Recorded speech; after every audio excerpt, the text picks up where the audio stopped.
ये कहानी उस समय की है जब गुरुकुल हुआ करते थे। एक बार एक प्रसिद्ध गुरुकुल में एक बड़े व्यापारी के बेटे को शिक्षा के लिए भेजा गया। उसके माता पिता गुरुकुल में छोड़कर उसे वापस चले आए। छात्र बहुत ही होनहार था और धीरे धीरे वो अपनी शिक्षा में पूरी तरह से मग्न हो गया। गुरुकुल के सभी छात्र उसकी योग्यता का लोहा मानने लगे और वो अपने गुरु का भी बेहद प्रिय हो गया। किताबी शिक्षा की निर्धारित अवधि पूर्ण होने के बाद वह छात्र अपने घर को जाने के लिए उत्सुक होने लगा और उसने एक दिन अपने गुरु से आज्ञा मांगी कि गुरुदेव, अगर आपकी आज्ञा हो तो मैं अपने घर चला जाऊं। वैसे भी मैं आपकी दी हुई शिक्षा से पारंगत हो गया हूं। शिष्य की उत्सुकता को देखते हुए गुरु बोले, निस्संदेह तुम किताबी ज्ञान में पारंगत जरूर हो गए हो, लेकिन व्यवहारिक और सांसारिक शिक्षा अगर प्राप्त कर लेते तो और भी बेहतर होता। लेकिन छात्र ने तो जैसे अपने घर जाने की ठान ली थी। उसने गुरु से फिर से आज्ञा मांगी और गुरुदेव ने उसे जाने के लिए आज्ञा दे दी।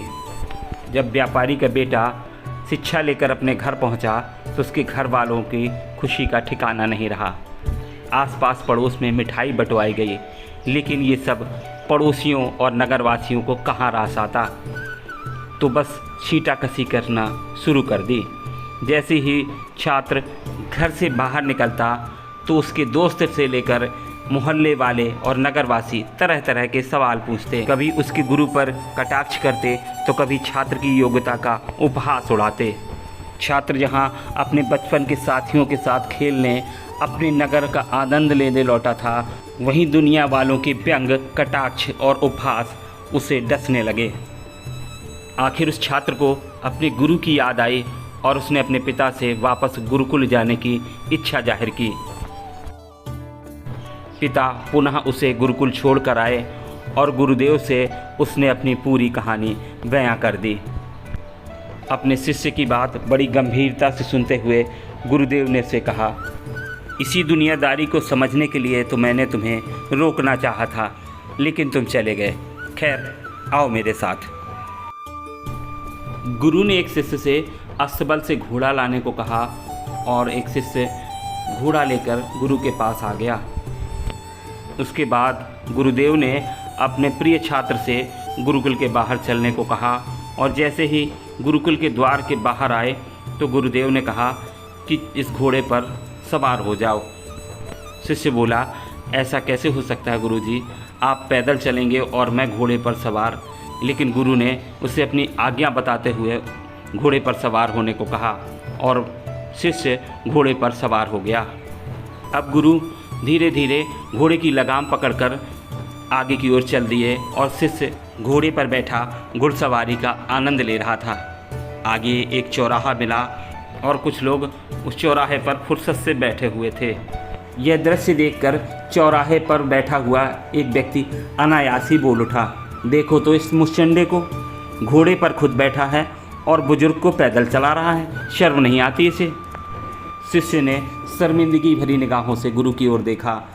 कुछ दूर आगे जाकर गुरु बोले, नीचे उतर आओ, और शिष्य घोड़े से नीचे उतर आया।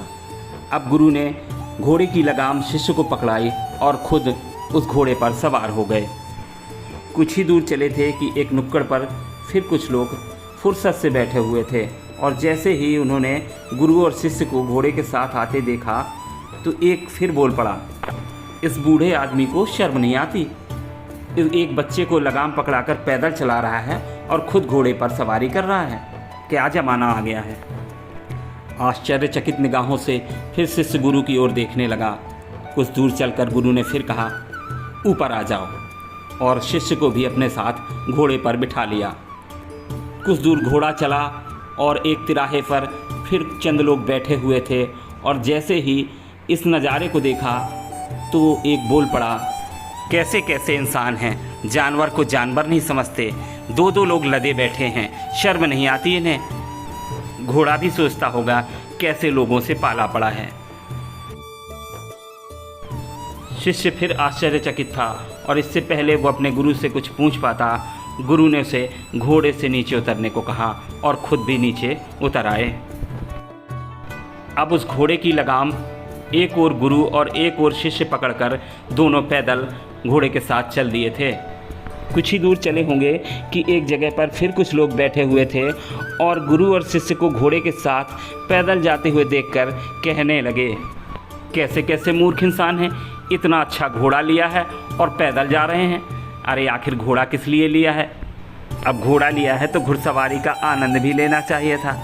अरे इन कंजूसों का बस चले तो घोड़े को सर पे बिठा कर चल दें। इस पूरे घटनाक्रम से शिष्य को बहुत कुछ समझ आ रहा था और तब तक गुरुकुल आ गया और गुरु ने शिष्य से कहा, यही दुनियादारी है। लोग किसी के बढ़ते हुए कदम देखना नहीं चाहते और कोई ना कोई कटाक्ष जरूर करेंगे। तो दुनियादारी की इन सब बातों से बेफिक्र होकर इंसान को अपने लक्ष्य की ओर बढ़ना चाहिए, अच्छा करना चाहिए और अच्छी बातों का अनुकरण भी करना चाहिए। क्योंकि इन लोगों का क्या, कुछ तो लोग कहेंगे, लोगों का काम है कहना।